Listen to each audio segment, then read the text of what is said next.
everyone for coming tonight to our first artist talk panel. My name is Jade Biala. I'm the assistant gallery manager and staff writer here at Studios Inc. I'm joined with Aurora too, who is helping film. And then next to me, I have Emily Blair Quinn, Melanie Johnson, Casey Whittier, and soon to join us, Armin Mühsam.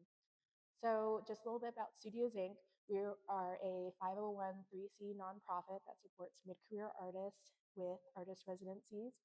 We have our newest open call going live on August 1st and ending October 1st as well. Yes. So we have 2 new spots, I believe, this year. So that will be great to see who applies. And then in this space, the show will be up until May 16th. And if you have any questions about anything, you can speak to Casey Price Clark. So we will first start with Emily Blair Quinn and walk over to see her work and hear her talk a little bit about her process. Yeah, thank you. Come on over. All right, so my name's Emily Blair Quinn. I'm honored to be one of the new residents at Studios Inc. I'm very excited for how my work and how my practice is going to expand in this new space. I feel settled in, making new work, really excited to be here. So, to share a little bit about this work in the show and my practice, I do work in 3 mediums: painting, photography, and sculpture. For the show, I've included my resin sculpture and a painting. And all of my work is based on my collection of vintage porcelain figurines, as well as doll houses and miniatures and dolls. And so when I find these objects all over thrift stores, eBay, what have you, sometimes I use them exactly the way that I find them, but sometimes I transform them through wax or through resin, which is what I've done here. So I take the objects, I set them up inside of doll houses, and I set up lights so that it's theatrically lit.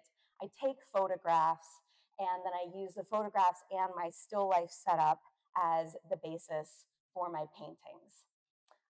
So with this painting, this is titled A Little Girl's Room. And to create this painting, I poured melted wax on top of a figurine inside of a dollhouse.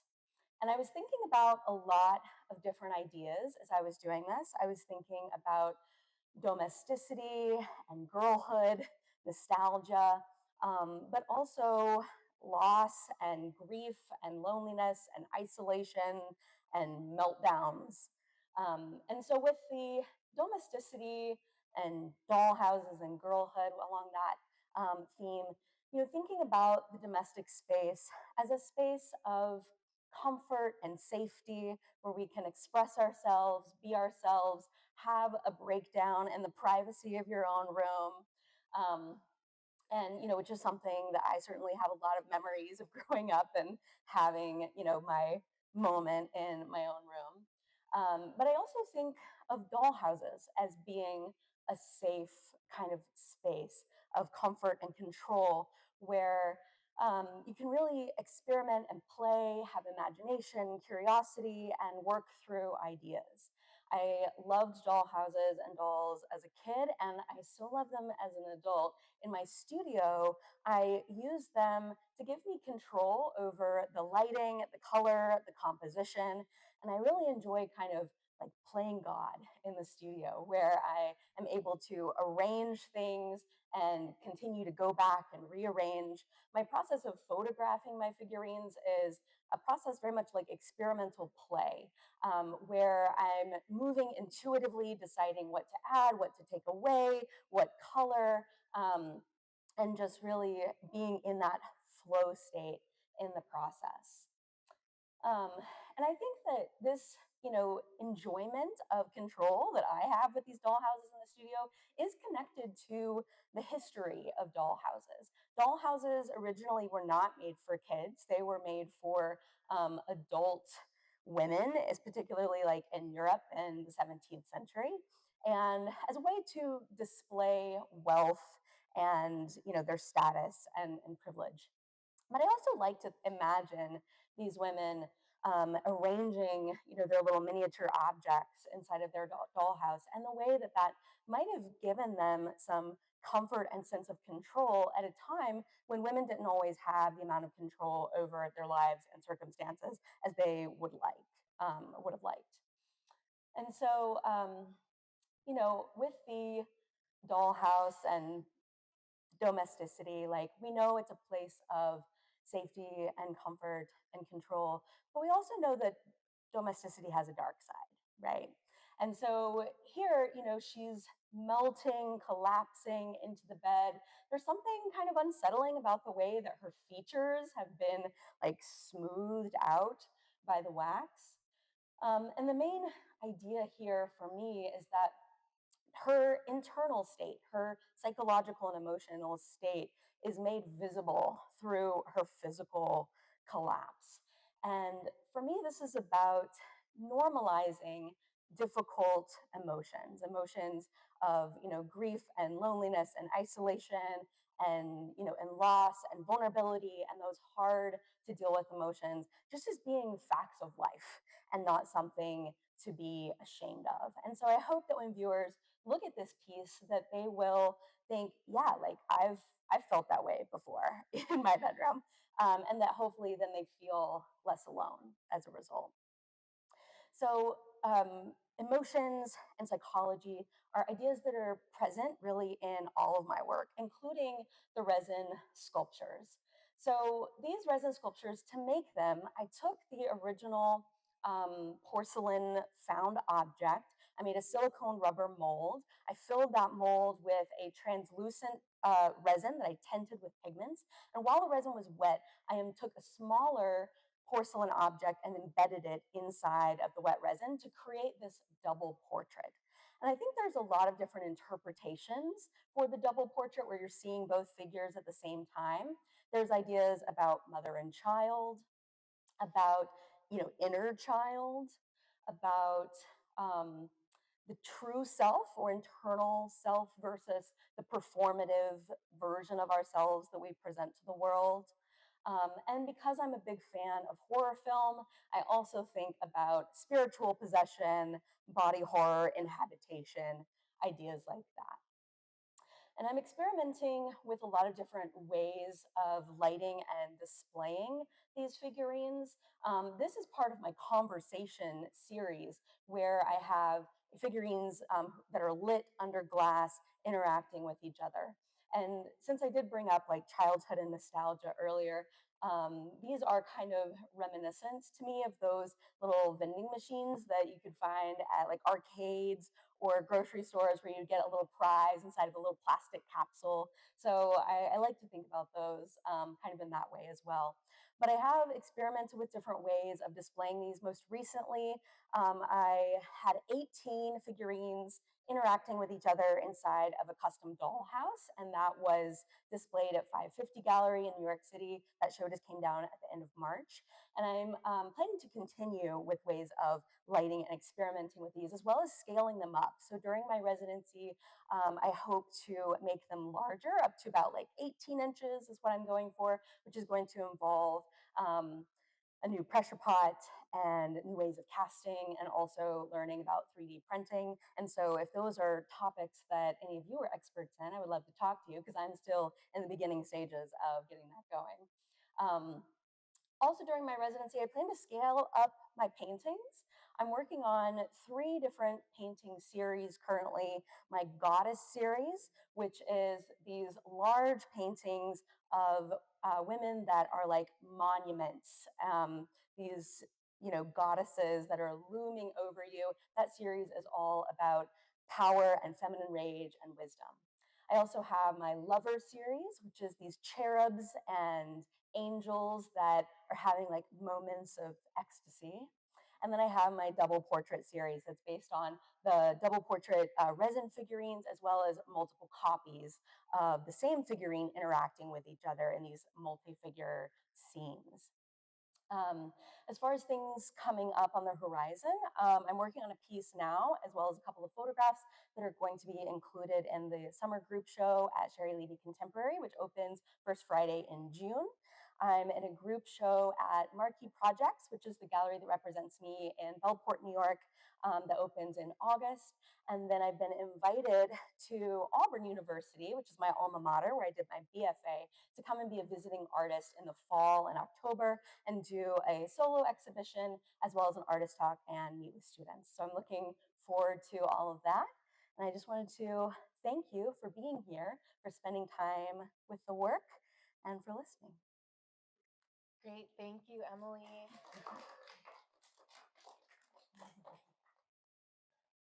All right. Well, hello. Thank you for being here. My name is Casey Whittier, and I am in my final year here at Studios Inc. So for the group exhibition this year, I thought it most appropriate to bring in some work that is representative of not only where I started when I entered the Studios Inc. residency, but a lot of my work is sort of long-term investigations. There are things that take a lot of time and that span often many years. And so this particular grouping of work that I have in the gallery right now is one of those types of projects. Just to give some context, my practice, I would say the material that has my heart, my brain, and my imagination is clay. But I work with clay in a variety of different ways, and my practice is pretty multifaceted. So I'm showing you sort of this one investigation that I'll talk about more, but in addition to that, over my time at Studios Inc. and currently, I am working on 2 different long-term collaborative projects. And I'm saying this partially because my exit show opens in November and will be set up to kind of show the different facets of my practice. So one of those collaborations is called Clay Yoga Sculpt, and it's really about the body and interactions with a material that moves and changes over time, which I think is very akin to what it's like to live embodied, is to watch yourself move and change over time. And it is, I would say, humorous and absurd in a sort of like demure way. And that's one collaboration. The other collaboration is I work with another artist here in Kansas City. Her name is Raina Dietrich.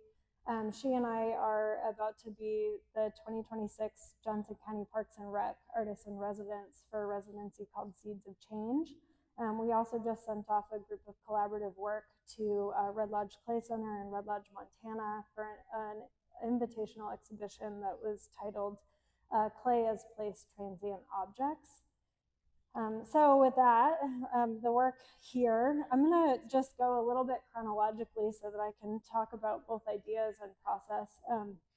When I say clay has my heart, my mind, and my imagination, part of what I mean is that I work with this material partially for its transformational qualities, but also for its historical qualities. So when I think about clay as a material, I really think of it as sitting at the intersection of geology, of civilizations like history, both in vessel making and brick making, and all these like really practical ways.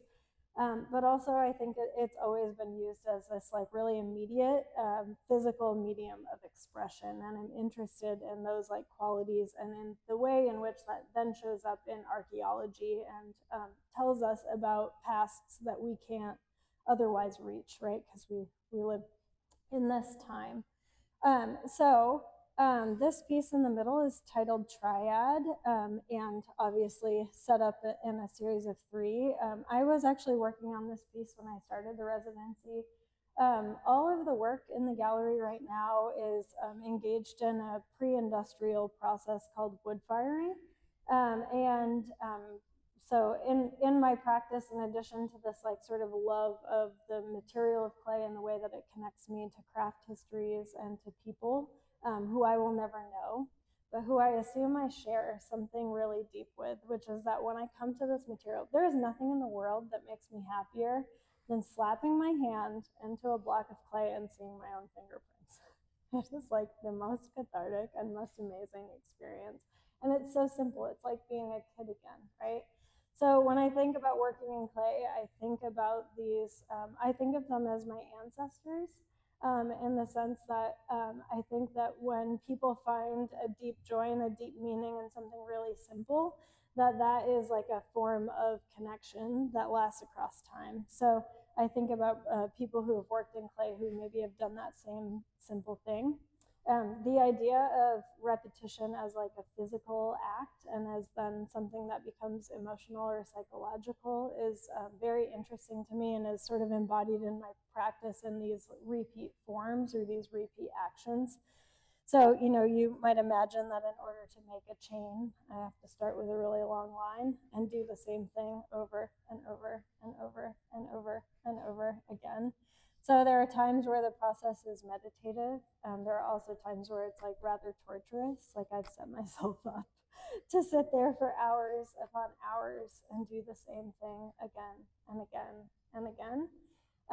And again, that's very akin to the work of a potter or a brickmaker or a lot of these other people who maybe at certain times in history and even contemporarily might be considered a craftsperson or part of an industrial process. I'm interested in sort of bringing that to my art and kind of pulling out the meaning and the like complexities in those ideas. So this piece, Triad, was made up in Minnesota with the help of the College of St. Benedict and St. John's University, firing in a certain type of kiln. And while I was up there, in addition to researching sort of the history of that firing method and the school is situated on a very large abbey. So all of the wood that comes in for firing is actually wood of that place. So in these pieces, like where I fire and the wood that's coming there and the type of kiln and the type of firing is what is giving the like surface and any sense of like color range that you might see. It's not what I've done. That's actually like part of the process itself. So this is again something I'm really interested in art making is how we think about like the, time and how we think about material and how we think about color and evidence of all of those different aspects coming together. These early forms were inspired by looking at histories of tatting, lace making, and crochet, which are again, crafts that I'm really interested in for both personal and process-based reasons. I just think it's so incredible to take something from a line into a very complex structure that can involve imagery and that can expand and be worked upon over and over and over again. So much like tatting or crochet, a lot of the systems that I use have like these really easy ways to like link things together or to start to like change a form from being more of a line to encompassing more of a shape. So Triad actually has, there's another link that can happen here. So every time I display this piece, I display it a little bit differently. And although that's maybe, it's for me, it's a type of play, or it's also maybe a way to give life to a work. So thinking about play, in my practice, there is a lot of experimentation, even though that maybe happens through ideas of iteration. These two works, this piece and this piece here, are part of a series that I've been calling heat work, shadow play. I have always joked that even though I'm an artist, I'm really intimidated by drawing proper. I don't draw on a piece of paper very often, but I'm super, super interested in the act of drawing and the act of image making. And again, I think maybe as someone who's a little more spatially oriented, I think about that every time I see my own shadow. I think of it as a drawing that I make when I walk in the sunshine. So when I'm thinking about this process of wood firing, what's really interesting to me about wood firing, I mean, a lot of things. First of all, it's a community activity. You really can't do it alone. So there's this like sense of collaboration and this sense of trust that you have to build with the people around you. there are two kilns that are sort of represented here. So this was the Sister Dennis kiln at CSBSJU. And these pieces here all came from Danny Messinger's kiln in Spring Hill, Kansas. And they are two different types of wood fire kilns, but they each take about 2 weeks to complete the full cycle of firing. So, you start your work and then you go through this really long, laborious process with a bunch of strangers that involves splitting wood and hours opening a door and throwing logs into 2,000 degrees. It's like coming right at you as you're stoking the kiln, trying to hit a certain spot in order to get flame and ash and the atmosphere to move through this architectural structure in a very specific way. So the heat work shadow play idea is partially because there is a ton of work in this way of firing. There are also effects here that are really unique, that they're things that I can anticipate, that I can engineer, I can plan around, but that I'm not fully in control of. And so that energy of play, that openness to the experimentation, to the process, to drawing with the actual flame and the materials in the kiln. Different types of wood will produce different types of ash that produce different amounts of shadow or not shadow.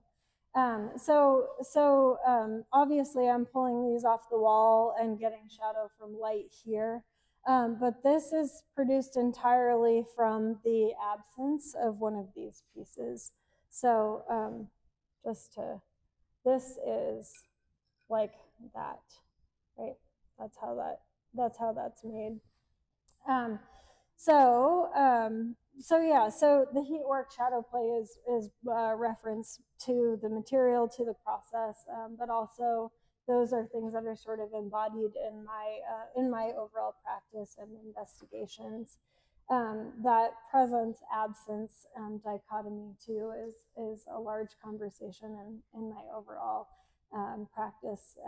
I would say it's been a connecting thread for me for many years.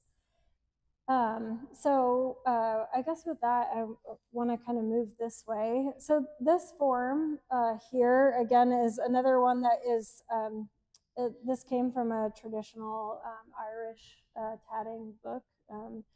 My grandmother was the last person in my family to know how to tat, and that is a grandmother that I never met, but I grew up in her house.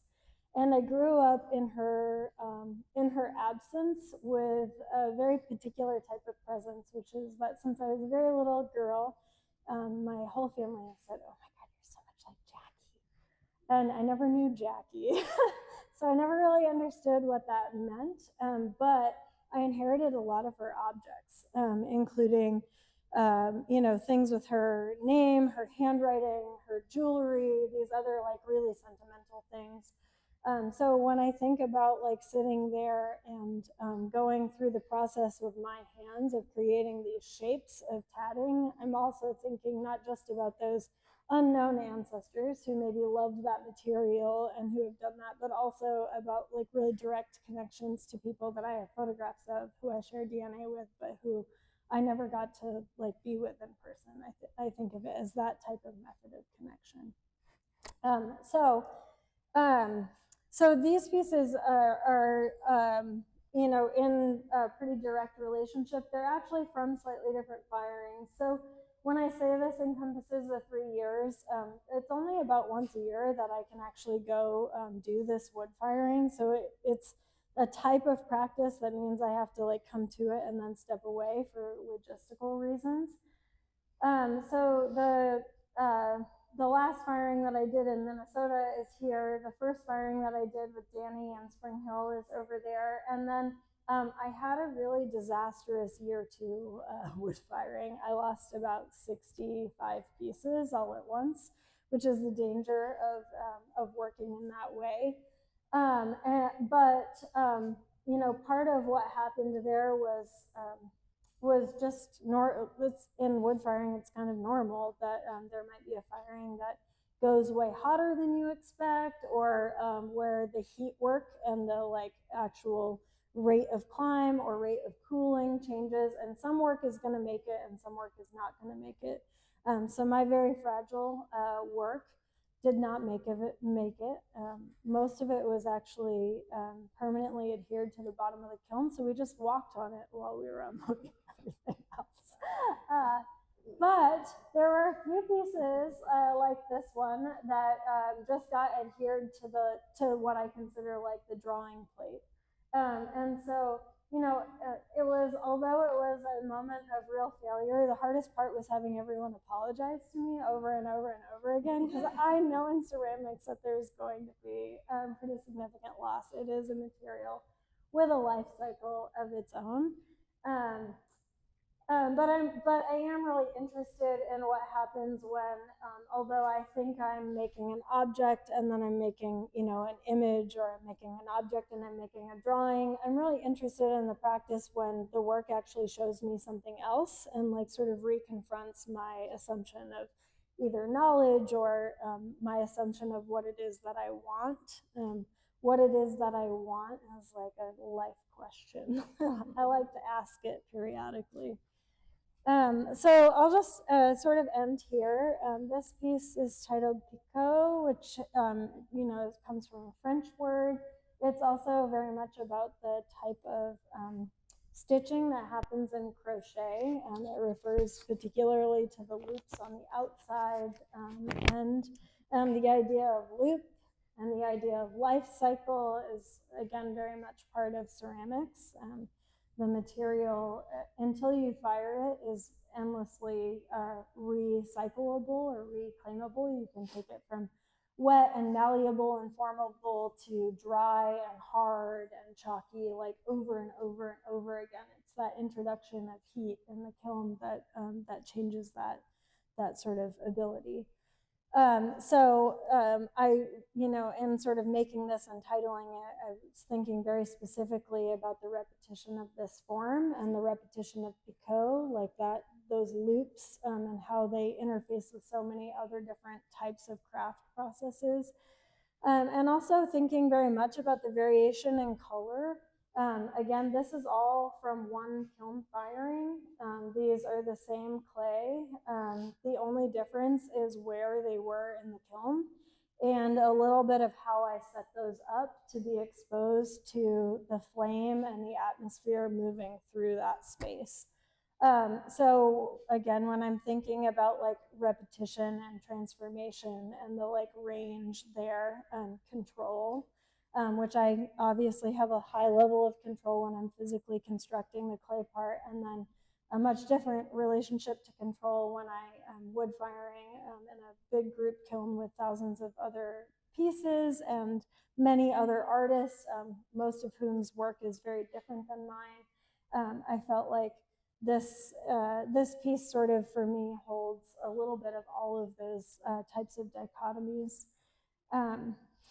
I will say that I make objects, but I'm always thinking about the shadow. I'm thinking about that drawing. I'm thinking about that, like the sense of permanence that often comes with ceramics. People, are often cued into the idea that it's archaeological, and once you fire it, it's here forever.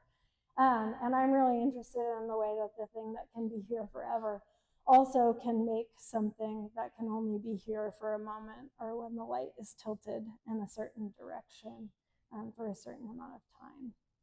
So Thank you, Casey. So my name is Melanie Johnson. I am in my second year of residency here at Studios Inc., and it is such a fabulous opportunity to have this space. I feel like I'm just now sort of getting oriented and hitting my stride, but I'm super excited for the next year and a half and what will happen. I'm going to kind of take you like a long way around this drawing, but I'll end here. So I am from Kansas City originally. I grew up here. And I moved away for about 10 years and then came back to take a teaching position at the University of Central Missouri, which is where I'm at now. And that's been like 20 years. So this is definitely home. And my background is actually in painting. So I started out as a figurative painter, and I've been making large scale charcoal drawings for about 15 years. The charcoal drawings started out as preliminary work to paintings. Like I was thinking about like a faster way to solve visual problems that would allow me to get to painting faster. But I found out really quickly that they sort of took on a life of their own. And I think the materiality has a lot to do with that. Um, as a student, I kind of cut my teeth on Italian painting. So I had the opportunity as a student to study in Italy on 3 different occasions. And every time I was there, I felt like I was learning stories. I was like, what is the story with this painting? And, it's like every Italian painting has a story with it. So I feel like I was learning narrative alongside painting the whole time. And I think that kind of became ingrained in my sensibility that I'm always thinking in stories or thinking about narrative structure or asking myself, like, how does this story fit in a rectangle? So that's something that I think about a lot, regardless of what I'm working on. Um, and like I said, I'm from the Midwest. I'm from like very near here, and I grew up in a sort of semi-rural environment, like still like in Kansas City, but like north of the river. My dad was a veterinarian, so I was like literally raised with animals. I had a pony. I was basically just given like free range. Like I was allowed to like run in pastures and woods, and I was also that kid that picked everything up. Like I picked up turtles and frogs and snakes and baby birds and like weird looking leaves, and I had stuff in my pockets. And so I was like that kid, like a little bit weird with all of the weird collections. And and then that kind of like went away for a while. It's like I grew up, I went to school, I became a painter, and I was sort of divorced from that whole history. It's like I was thinking about like kind of setting up a life and being a figurative painter, and I wasn't thinking too much about any of that until I was settled here and really kind of put some roots down. And I started to ask myself, like, what do I really know, like deeply, right? Like not like intellectually, but like what do I know sort of like intrinsically, like what am I connected to? And the answer to that came in the form of a giant horse drawing, which I was like really embarrassed by, but it was like I had to do it. Like I was just like compelled to like make this thing. And there was something about, just like the physicality of this animal that, like I missed being around, like these really large animals that are, like actually kind of dangerous and have their own sort of internal lives. And it's like you really kind of have to think about like what it is to be in that space with them. And so in order to do that, I went back to the space where I grew up. Um, and it's like I was like out in pastures traipsing around after horses trying to get source material. And um and that's exactly like what I was doing. Like I got everything that I needed, but what I noticed when I was in that space was that I was really paying attention to the landscape. Like I was looking down and seeing plants and trees and like a landscape that I had known since I was like 8 years old. Like I really had this like deep like really internal connection to this place that really kind of felt intimate. And it sort of dawned on me at that time that I had like gone off and lived this other life for 20 years, and this space had been here the whole time, which seemed kind of like an obvious thing, but it kind of struck me at the time that this space had its own life, right? Like it didn't matter if I was there or not, like everything sort of continued on without me. And that was something that I was thinking about in the studio as I was trying to make this drawing. And around the same time, I was awarded a residency on the Tall Grass Prairie, which um, is about 2 hours from here. And if any of you have been there, you know that it is like this magical place that sort of like bends time for people. And it's beautiful. And so when I was there, I was hiking every day. I brought my dog with me, and I would just walk and walk and walk. And I didn't even make work. Like I would just take notes. And I would go days without seeing people, which was really eerie at first. And then it was like really amazing. But then the other thing that I was noticing is that kind of cued me into realizing that, like, if I just sat, like, the whole landscape was just teeming with life, right? Like, I just, I'd look down and all of this stuff would happen. Like, dragonflies were there. I'd run into turkeys or deer, or, there would be evidence of coyotes or raccoons. Um, and so, like that whole place was buzzing and there were no people. So what I took away from that, like when I went back to the studio after the residency, was this idea of non-human agency that, like there are all of these kind of players in an ecosystem that operate independently and can, like totally have this life void of any sort of human intervention. And so I became interested in creating these environments that maybe complicated the primacy of human agency, right? So it's not all about us all the time. So I started making these really large scale, like immersive drawings, and I was putting together all of these sort of anecdotes that I had seen on the prairie, right? Like I was taking these notes, and there's like a coyote and a raccoon, and so all of these things kind of started populating these spaces, and they felt a little bit like, like natural history museum dioramas, right? So like there's kind of that didactic quality where you're telling somebody about something. Um, but it was also an invitation to the viewer to maybe suspend disbelief and get lost in a world, sort of thinking about like ways of looking differently. And in that, like there's sort of like a metacognitive element, right? The drawing becomes, paying attention to how you pay attention. And, I really kind of got wrapped up in that game. Like, how can I create this space that really makes the viewer aware of how they're paying attention? And so a lot of that happens with this, kind of macro micro, that it's a huge immersive space and there are all of these like small little details in there. And I tried to get that to reflect, like what I was experiencing in being on the prairie. And here's where, I think like the material really became, sort of more relevant in that, I really think that like drawings are intrinsically just really accessible, right? Like we all have made a mark, like we all know what that feels like. And you can see those marks in the drawing, right? Like you can see like all of the marks are human made. So we know sort of what that feels like in our body. And then I also think that paper is a really approachable substrate, right? Like everybody has access to a piece of paper. And so, like they kind of serve as an invitation, as being drawings for people to come up and relate to them as something that, isn't intimidating, that you can get close to it and you can imagine what it is to kind of make those marks. And then there's also kind of a temporality to the drawing medium itself, right? That it's an organic material, it's paper, the charcoal is like literally burnt wood. Um, so, it really kind of reflects what's being depicted in the imagery, but it also has a lifespan. So, like those drawings will disintegrate over time.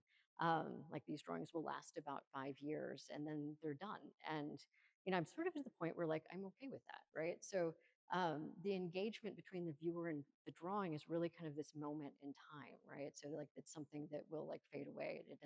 It's not meant to be permanent necessarily. So that's kind of what I was doing, as a reaction to being on the prairie. And I continued to find opportunities. Like I did a residency in Wisconsin and worked on the prairie there and went through Minnesota and was kind of thinking about the ways that it was teaching me to pay attention, the ways that I was like learning species. But then I kind of had to think about like, who am I and where am I as a vessel for paying attention? And I live in the suburbs, right? Like I live in Prairie Village. I purchased my grandmother's house. And so um, over the last several years, I've been turning my backyard into like a total like out of control garden, right? And it's sort of become a stage set for my studio practice.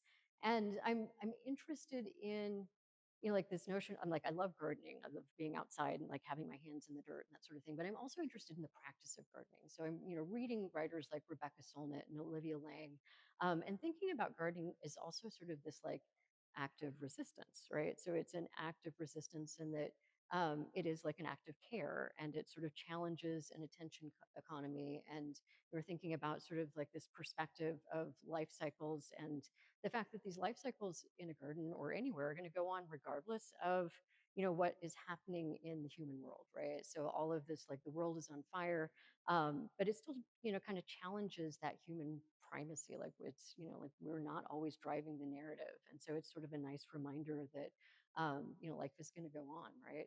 um, and so that's where like I've been looking like just really closely, like literally looking down, going out in my yard and trying to pay attention to what's going on. And this is like literally just a clump of overgrowth in my backyard, which by most accounts would be like an eyesore, right? Like I just didn't mow it. But then as a drawing, it really is an invitation to pay attention differently, right? To really kind of think about like this kind of pattern and the richness of the growth, and is almost sort of like meditative quality that can happen just by sort of like going outside and looking. So So yeah, like I'm interested in continuing that conversation with the viewer of like an invitation to think about how we're paying attention. So, okay. Great. Thank you, Melanie. Thanks. Welcome, everybody. My name is Armin Mühsam. I am also in my second year of the residency, so about 13 months, 14 months of these 3 years have gone by, and it's been a wonderful experience. I've never had so much time to make art, chiefly because after 30 years of teaching, I retired at the end of the previous academic year. So since August, I've been able to be in the studio full time. I'm actually even more liberated than during graduate school because when I was in graduate school at Montana State University, after having done my undergraduate studies in Munich, Germany, in graduate school, I already had one daughter and another one on the way. So even in graduate school, my time was somewhat constricted. But those babies have grown and they are now tax-paying individuals. And I am utterly liberated. It's been incredible to have this opportunity with this large of a space. And I will take full advantage of it. The work that I am standing in front of is not a new one. It is about 2 years old. The work that I've done in this past year is all committed somewhere else. I was late to this event because I had a photographer photograph 2 brand new works that I will take to Germany. I have a 3-person show in Germany coming up in the next month. But this work is representative of my aesthetic. I am fascinated by the history of Western painting. Part of that has to do with me being a European. So unlike you Americans, I feel the heavy burden of history. You have this luxury. You have this luxury to live in this supposedly new country, but you do that at your own peril. You also have history to deal with. It's just that you haven't realized it fully yet. But as an artist in Europe, you are surrounded by thousands of years of art production, be that paintings, be that architecture, whatever. And so there's a heavy burden of the contemporary artist on how to react to that, on how to deal with that. And the conclusion I've come to in my 40 somewhat years of art making is that I want to talk about the development of Western painting and in a way thematize the ruptures that happened in this development, but also the continuity in that same in those same thousands of years. I am trained as a representational painter. I am fascinated by this ability of Western painting to capture reality as it appears to the eye. That is to, on a 2-dimensional plane, to capture something that appears to our eyes in the 3-dimensional space that we operate in as human beings. Yet at the same time, because of this history of Western painting, there were certain ruptures where this illusionistic space that was the theme of art since the Renaissance to about 100 whatever years ago, that was ruptured very radically, just as the history of science was ruptured by the discovery of particle theory, of quantum mechanics. And so this this rupture in the interpretation and the documentation of reality, what is the world that appears to the eye and what is the world, quote unquote, in reality. So these different worldviews that require of us living in the time we live in to hold completely contradictory, conflicting views, interpretation of reality um, in the same at the same moment. You might have heard that is Scott Fitzgerald's interpretation of an intelligence that you are able as a human being to hold contradictory truths in your head, and um, this is another burden that I think has befallen us as living in the late 20th, beginning 21st century.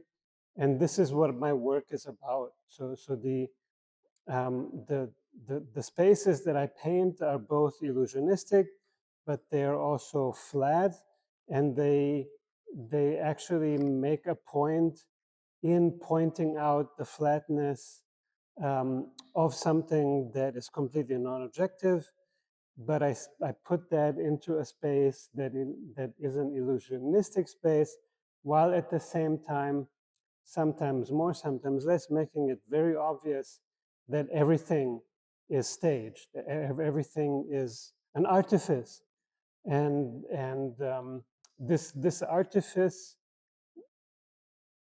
combined with this awareness of the history, both of humanity, but also of the history of Western painting specifically, that is the one thing that I am portraying.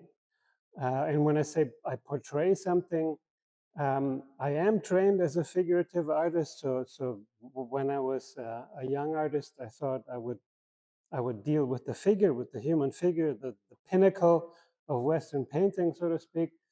But then it dawned on me in the development of myself as an artist that I can use the still life and I can use the landscape as a stand-in for humanity without using the human figure.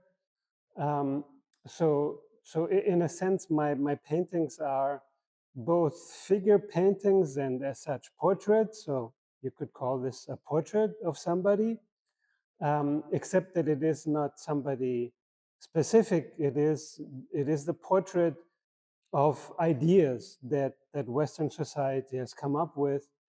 So this black shape that is being propped up and on a pedestal and in front of a backdrop and all of that, these shapes that are at first glance non-objective, abstract, they represent the ideas of the Western mind.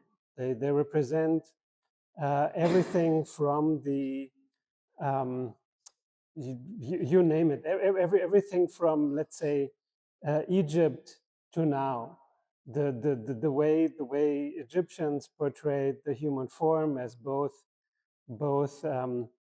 a frontal and a profile view. I mean, that in itself is in a nutshell this dichotomy of seeing the world with contradictory eyes, so to speak, contradictory visions, except that for them they had a fully coherent worldview, but we don't have that luxury anymore, and this blatant contradiction, this artifice of human existence, is what my work is all about. To well, to the point where I try to create a sense of unknowability, of ambiguity that cannot possibly provide the viewer with a coherent answer, because the coherent answers are no longer at our disposal. We are living in the 20th and 21st century. We are living in contradiction, in ambiguity, to the point of absurdity, and that that is what I'm trying to paint. This the being in the world of the present human condition. Thank you.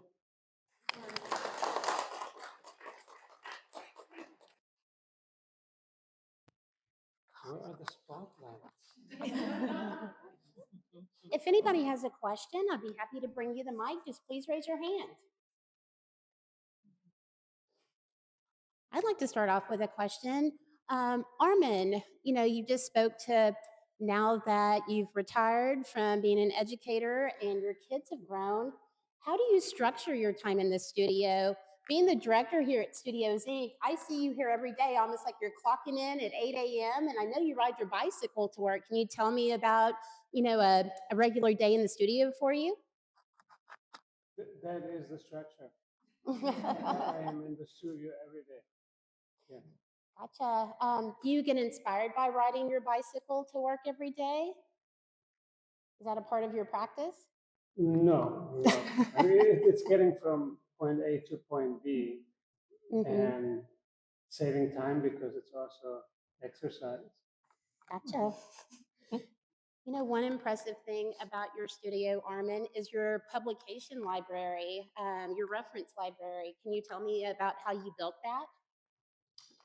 I mean, I've been around for a number of years, so I've accumulated a library of books that, I mean, the books that are in my studio are mostly art related. I have a similar amount of books in my apartment that are literature and anthropology and the rest of the history of ideas. Gotcha. Well, thank you, Armin. So, Melanie, I always had a question for you about how is it when you deal with such like a nature kind of like perspective and like being in kind of like Studios Inc., where it's like a more industrial space?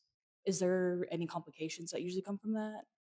It's, I think the biggest challenge in being in such a large studio space has been that I can sense the walls. And I think prior to being here, I've always worked like literally wall to wall and floor to ceiling. Like I've just like papered the walls so I can think about that wall as being a space that I'm trying to create. And it took me a minute to try to figure out how to make that happen here. And what I found is, it's like I've got that little alcove underneath the loft, and when I feel overwhelmed, I move in there so I can control that space a little bit more. But I think the work is also starting to grow, and so I've got some really large canvases in there. I've painted the walls, so like I'm working like literally just right on the wall. So I think I'm starting to acclimate to what that space feels like. But I really kind of almost think in theatrical terms. Like it's almost like kind of building a set that allows me to interact with that space, or imagine what it would be like to be like immersed in that space. So yeah, I think that's been the biggest challenge so far, but I think I'm getting like a toehold on it now. I have a question for Casey. You mentioned a little bit about tatting and lace making, but I also noticed you have a weaving part of your practice as well. Can you speak a little bit to that and where that runs alongside or through your ceramic practice? Yeah. Well, so I guess there's like a couple origins of my interest in weaving. A big part of that is I'm deeply interested in line. So when I say I don't draw, I do mean like that maybe I don't draw in a super traditional way, but of all the things and like just pure principles of art and design that really fascinate me, line is the thing that I always come back to. And I think it's because in the definition of line, there's an acknowledgement again of presence and of absence. So line can be the space between two dots, right? That's as much a line as the actual physical line itself. So when I think about crochet or tatting, I mean, there are some lace making structures that are, I'm also really interested in structure. So I run a lot. A big part of running for me is being out in the environment, whether that's in nature and sort of dealing with ecology. If it's in the city, it's like very much about architecture. So weaving is like, it is a form of structure. It's a type of architecture, the same way like, you know, tatting, lace making, weaving, all of these things have certain structural rules that it's like a box to bounce around in. That's how I think about it. And I think as an artist and also as a person, I really like to know what the box I have to bounce around in is. It's helpful as a framework for me of like thinking and imagining what's possible. It's also like I'm a little like the rule following part of me is iffy, you know, like I'll do it if I have to, but but I also like really kind of like to like play with the edges of that. So getting into weaving was partially to understand like what that structure is, to think about the way that those physical lines of the warp and of the weft work. Um, and to think about that a little bit differently than the single line of crochet, or of the type of tatting that my grandmother was part of, which would have been again a single line sort of structure. So weaving is like, you know, you have these multiple lines and the space in between those lines, and then that space in between, I think it's, if you look at, I mean, a lot of the different bodies of my work over time have engaged with different types of craft practices. For a while, I was working in a way that is a lot more akin to like chainmail, which again, in clay, I start that out as a line and I chop it and then I create a circle and I link and I link and I link and I link. But the space in between each link is equally as important as that little point of connection.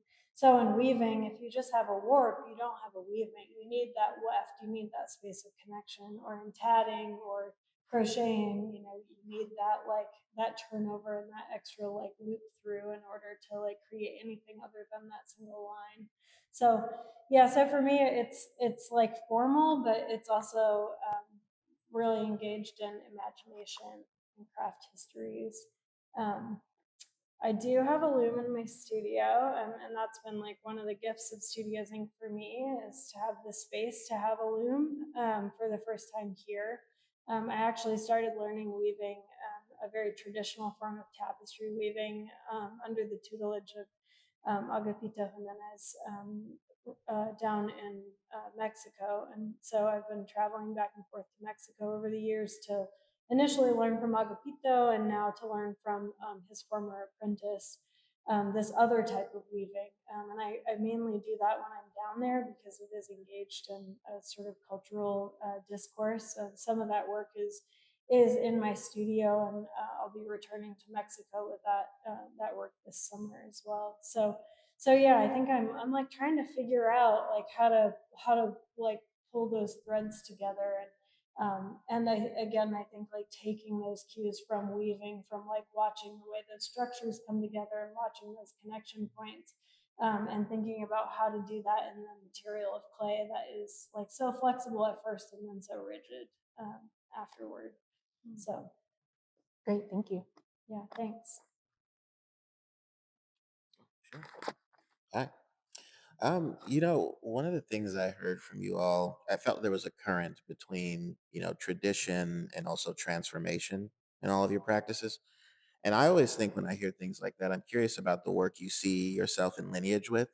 So maybe it's family members, maybe it's other artists you looked up to, but I'm just curious, like, who are those artists or those people that you think about when you're in the studio that have really informed the way you make and the way you think? Well, I can start. Um, so the person in my family that I'm most in conversation with is my grandmother. She is the reason why I use the vintage porcelain figurines. She collected that specific style of figurine, which is a more kind of turn of the century, like Victorian style of figurine. And even though that's not exclusively what I work with, I am very attracted to that style of figurine because it's an evocative object that connects me to my matriarchal lineage, to my family history, to my grandmother. And it's an object to think with, you know, even the figurines that were not originally my grandmother's, but that remind me of her.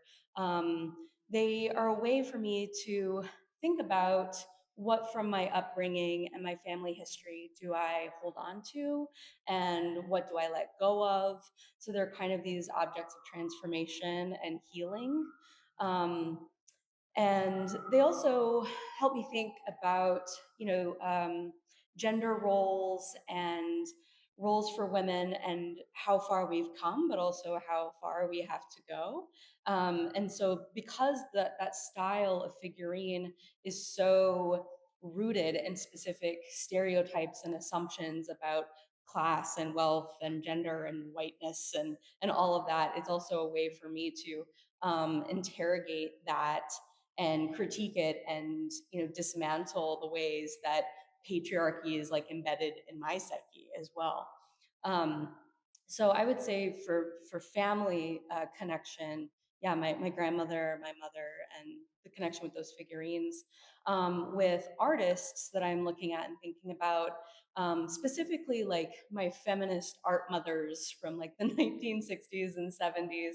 I think about like Cindy Sherman and Laurie Simmons, and even like Portia Munson, or, you know, these artists that have been making work about domesticity and gender and objects and have really laid the foundation and the framework for the work that I'm continuing to build on. Yeah. Yeah, I like my response is maybe like a lot simpler. Like it has been a process of learning to maybe give myself permission to embrace sort of being from the Midwest and embrace it's like my grandfather was a cattle farmer, my dad was a veterinarian, and so like I have this really kind of specific lens of growing up in a place, right? That you know, I think I tried to like subvert for a long time, and then being here, like, and actually kind of like embracing that a little bit more, or you know, being in my grandparents' house and in close proximity to, you know, my parents. Like I'm still going out and like working cattle, which is like this whole other life, right? Like on weekends, like I am helping my dad do this stuff that I never thought was like part of my life, but it kind of is.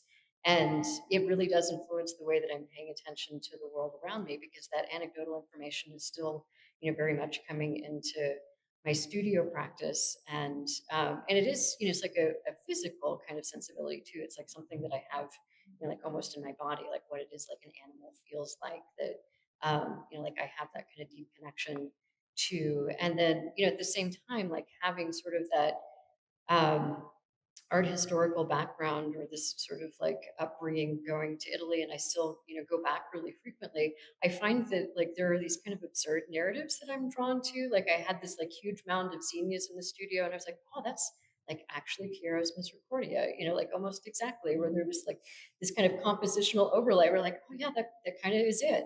And you know, it's like I've been obsessed with this Porcino giant painting that has like hands coming up from the bottom, and like I don't know what that's about, but it's still going to be part of my process. It's like I'm playing with these things that you know, maybe kind of like seep in unintentionally, and I'm trying to like merge them and marry them as I'm trying to construct these stories with, you know, like this kind of Midwestern upbringing and this Italian sort of art historical narrative tendency. So. Yeah, I mean, I talked a little bit about like that idea of the like anonymous ancestor, and I would say that that is like very present in the studio for me. So I am like known to, you know, like buy the random, especially if there's like a little sample of like crochet or tatting stuck in the old book of patterns. Like it will, you know, I'll buy the book to take that sample out and hang it on the wall. So sometimes I feel like I don't actually know who I'm in like conversation with. Like it's often that I'm in conversation with an object. And that, again, was very much part of my childhood, growing up in an inherited house with a family that was relatively disjointed, with a lot of names of people that I never physically met. That's part of my like family story and family history. So on my mother's side, I grew up in a house on my dad's side of the family, and that's where my grandmother Jackie is from. But on my mother's side, my auntie Carolyn and a few other aunties also were crochet and tatting adept, and so every year I pull out these like things around Christmas made by them. So those types of like those objects, and I've done projects where I've acknowledged like this anonymous unfinished craft object was my teacher. I didn't know how to make this structure, but I just studied this thing, and I went through a process of not replicating necessarily, but like learning from and adapting and adopting. I say in my artist statement, like I adapt and adopt processes from different craft histories as part of the way that I learn. I mean, there are all kinds of amazing contemporary artists that I like look up to and I'm very aware of. I'm really inspired by Anne Hamilton and the way that she thinks about material and embodiment and time, and a really like broad output in a practice. I would say Teresita Fernandez is someone else that I really admire. Tara Donovan. I mean, there's all kinds of Diana Shearer who works with plant roots, and also a lot of like pattern. So really like growth and transformation, but in this other way. But I think more than that, there's a lot of writers I really love to read. And yeah, and in the studio, I'm more likely to be like thinking about writers. I pretty like religiously copy parts of either books or poems or other things into my sketchbook. Most of my like sketchbook is writing. There's not that much in there that's very visual. Maybe sometimes there's like a sketch of a structure or a pattern or something like that, but words are really of deep interest and inspiration to me, and language, the way that language forms ideas that maybe are similar or different, right? Like I love that exercise where someone says a word and everyone imagines it, and I know that no two people have imagined it exactly the same in the same way. I think, again, my interest in like repeating something historical, putting my hands through the process of making the same shape that someone else made, is maybe akin to that like sort of imaginative thought process. So yeah, so for me it's a little more like books and objects rather than like specific like artists or specific artworks in the studio. My influences are the whole of art history, I would say. I've already outlined a little bit in my talk. It goes from thousands of years before the so-called Christian age to up to now. I mean, there's names, but the names, the list is so long that it's a continuum. All good art comes from other good art. We all stand on the shoulders of what our predecessors have done, and every artwork that is made in the present is a riff, is a comment, is a sampling of what has been made in the past, what has been made previously. And if I make art in the studio, and that's the art that I show. That's the art that defines me, I suppose, as an artist. But when I travel, I make plein air watercolors, and when I make plein air watercolors, I think of Dürer and the watercolors that he made on his journey to Italy when he was a young artist. But I also think of Constable or of Turner or of you name it. Anybody else who made watercolors, plein air. And then in the studio, I think of all sorts of other people. I mean, again, Dürer to Hockney. David Hockney is one of my favorite painters, artists of the 20th century. He's still alive, still going strong. I mean, that the floor in that painting is a quote on his magnificent portrait of two collectors in the Art Institute in Chicago. It's an amazing painting. I have a question for everyone. Casey, you touched on your love of the written word and how it informs your sketchbook. I'm curious to each of you, do any of you have a favorite book or an author that has influenced your work throughout the years, or like a book from your childhood?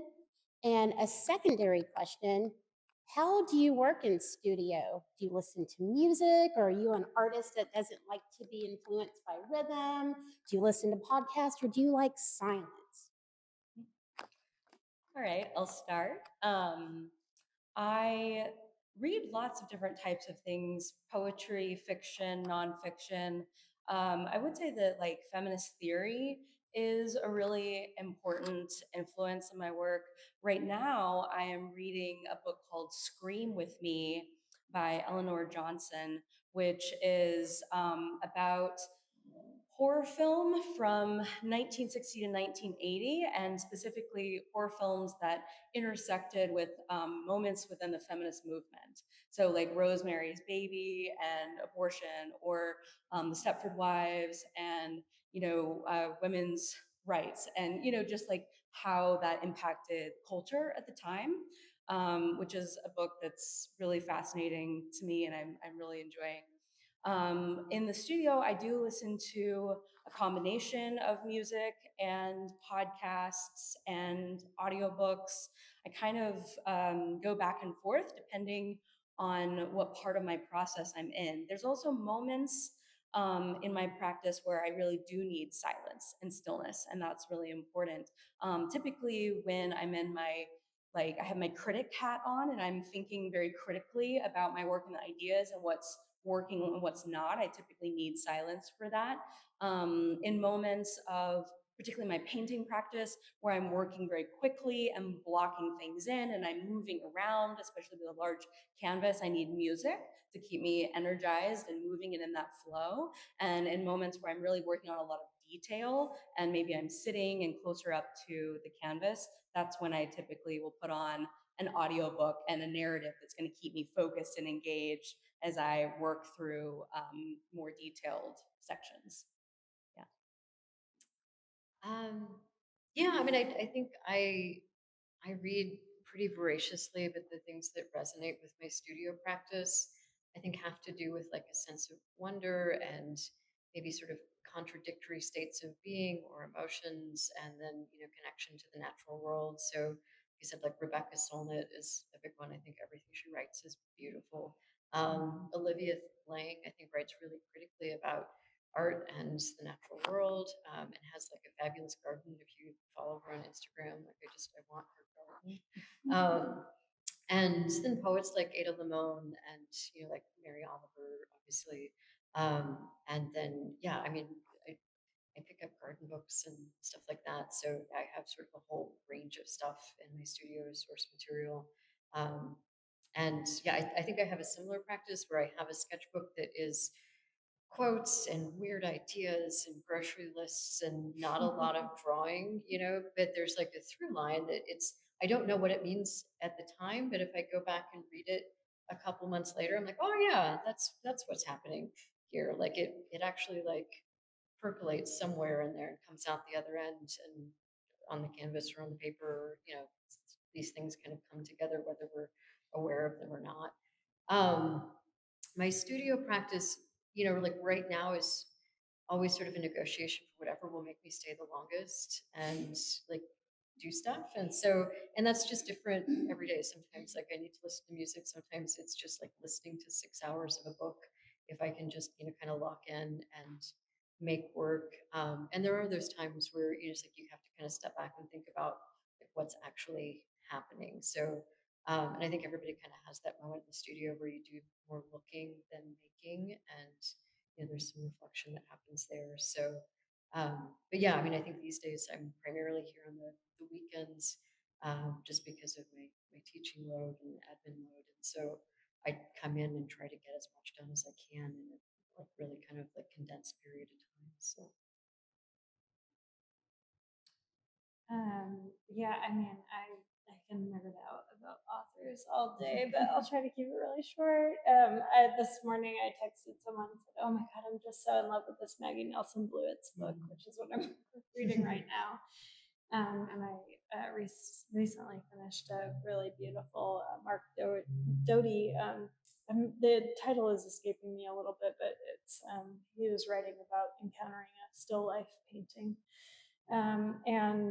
But I would also say, the ideas of Gaston Bachelard are kind of always in my head, and Wendell Berry is often in my head, and Lucy Lippard is often in my head, and I'm most likely to listen to Anne Carson if I'm going to listen to a writer in the studio, and she's someone that I'm very fascinated with. I have such a wide range of what I listen to in the studio. It really kind of depends. I have a deep love for sports and sports announcers.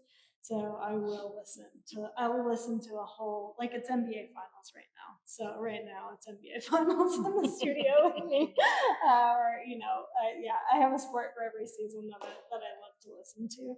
And other times it's completely instrumental, music, and sometimes it's hip hop, and it really just depends on the day for me, and what the mood is. It's not so specific.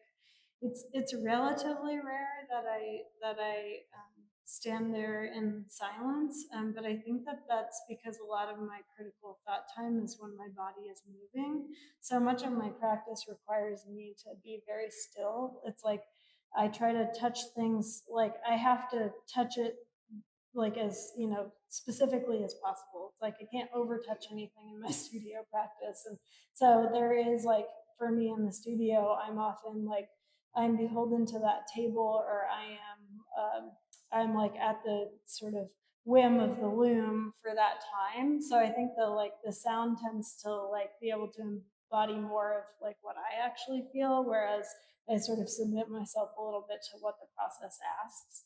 And the quiet time for me is often on a walk or on a run, or in other spaces. I kind of step away from the place where I have to do the work and the labor of it in order to think about it. That doesn't mean I won't like put something up on the wall and stand there and stare at it, but I tend to be a latent observer. So I'll put something on the wall and I'll walk by it for 2.5 weeks. And then I'll stop and stare at it. And it's always been that way for me. My graduate school professors hated it. They were so irritated by this, but it's how I absorb slowly, I think, and I process things like that a little bit slower and a little bit more indirectly at times. So yeah, the sound can be chaotic, but the method has to be really precise. So yeah, I love a good sports announcer. I'm like psyched for Royal season. Can't wait to have baseball on in the studio. Well, the stadium is gonna be very close. I know. Here. And I heard that on the radio. I listen to NPR a lot because that's how I keep up with what's happening in the world. At other times, music.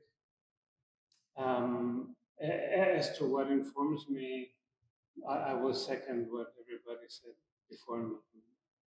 I read as much as I can, whether that's literature or nonfiction.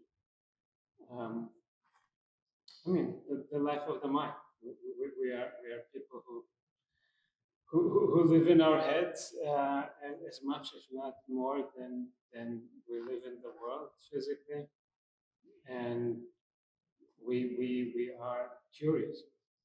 we are sponges as artists, or a good artist is a sponge. Does anyone else have a question? Speaking of absorbing and being a sponge, I was just thinking that we're sort of in this season where things are a little absurd, and you talked about putting some absurdity into your work. Um, my work has been a little frayed because I think I've been absorbing too much.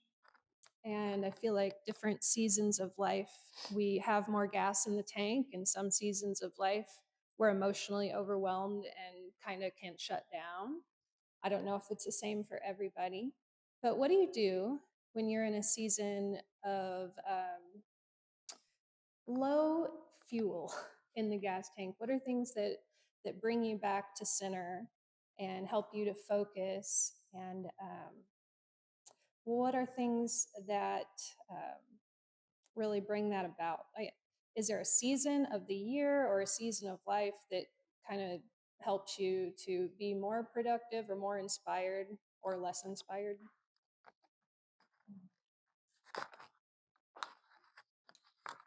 Yeah, I'll say that even though my practice is multidisciplinary and I have time making sculptures, setting things up inside of the dollhouse and lighting it and staging it, photographing it, then I print out those photos and they're up on the wall and I'm thinking about them, which ones are going to remain photos, which ones are going to turn into paintings, what size do those paintings need to be? I mean, there's so much thinking that happens, but something that always brings me back and makes me feel centered and grounded is painting. And I have a deep love of oil painting, what the medium can do. I find the process to be extremely meditative. And if I go too long without painting, I notice myself starting to get a little frustrated and irritated. My husband back there is like nodding vigorously. I notice that like I miss it and I need it. And so during times when I'm kind of feeling overwhelmed or just like starting a new series and there's so many decisions and what can I do and the world is chaotic and frustrating, like I try to make a painting just for myself that I try not to think about like sharing it with the world or what other people are going to think about it, but just painting purely for my own pleasure and for the joy that mushing paint around on a canvas gives me and the joy that looking at painting gives me. I think that always centers and grounds me.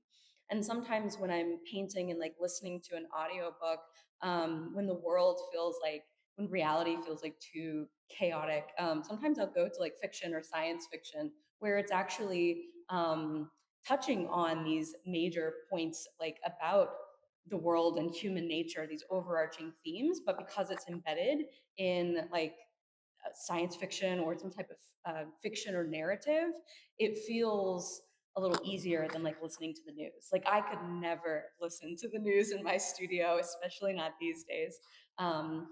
So yeah, so painting with a good playlist or an audiobook that's got that right balance of like escapism, but there's still some depth. That's my go-to.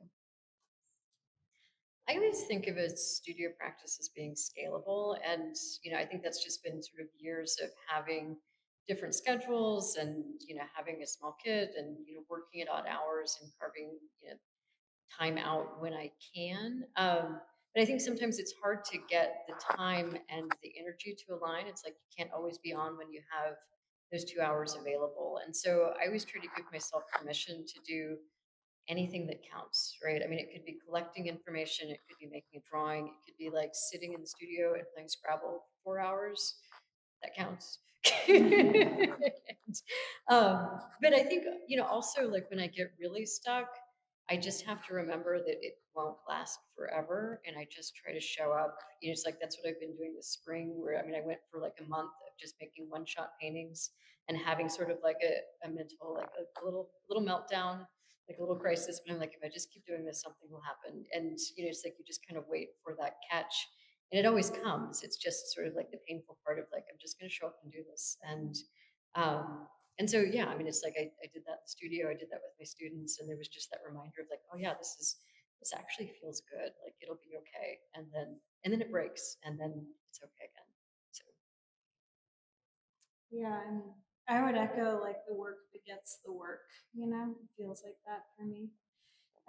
But I think also I love making pots, and I'm engaged in contemporary ceramics. I don't ever show my pots, but if there's like there aren't that many times where I'm like really like I might be struggling with pieces in the studio, but because my job is so demanding, and my garden, which I love and is a deep source of inspiration and is basically just native plants charading as a garden, like slowly overtaking me in particular.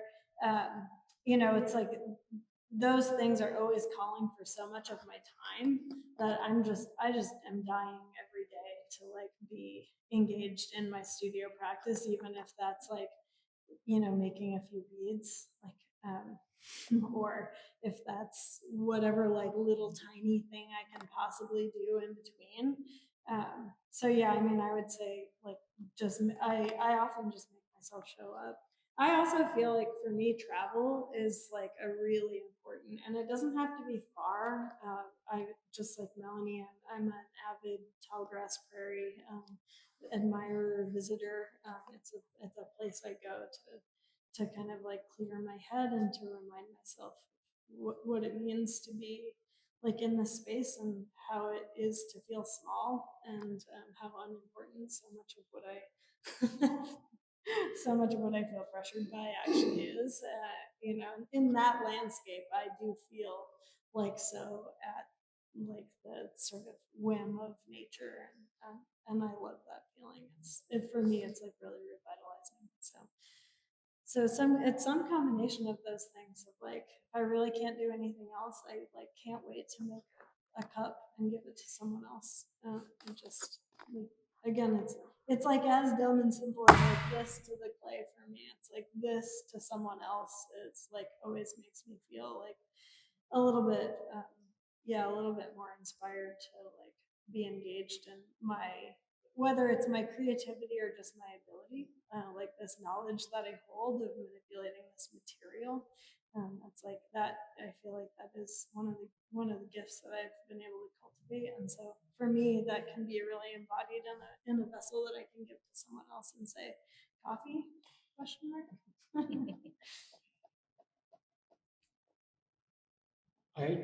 I don't think that there is such a thing as a low point in the life of the artist, because at least for myself, I separate between being an artist and being a citizen of a society. So the I think artists make work because first of all, because from if they're serious artists from their childhood on, that's all they wanted to do, and so there was never a question of what else to do. So we as artists have found our calling by and large very early on, and we stick to that because it's endlessly engaging and fascinating. Um, and so the the act of making art is always a stepping out of life. I vehemently disagree with what some artists, especially in the 20th century, have claimed that art equals life. I think art does not equal life. Life is one thing, and you have a life as a citizen, and you engage in the commons as best as you can. You vote, you debate, you try to make a small difference. But then there's the work that calls you, and so I yeah I don't have low points as an artist. I have low points as a citizen, but what else is new? Some of the greatest works of art have been made under conditions where this incipient authoritarian regime that we are living in right now is relatively insignificant. I mean, some of the greatest works of art have been made under outright dictatorships, under tyrannies, to the point of where artworks have been made by artists for genocidaires. I mean, if you think of who Velázquez painted for, Velázquez painted for a religious fanatic who had no compunctions in enslaving or massacring thousands of other people. Yet Velázquez made magnificent art. And that contradiction is something that artists always had to deal with. We always have to make a decision: are we a citizen or are we an artist? And if the two overlap, or if the two are in harmony with each other, that's happiness, ultimate, absolute happiness. But it rarely happens, and it cannot be. It cannot be something that we require to make art. I mean, almost on the contrary. Great. Well, we can wrap it up there. Thank you all so much for coming out for this artist talk. And our next one will be on May 9th. So hope to see you all there. Let's give a round of applause.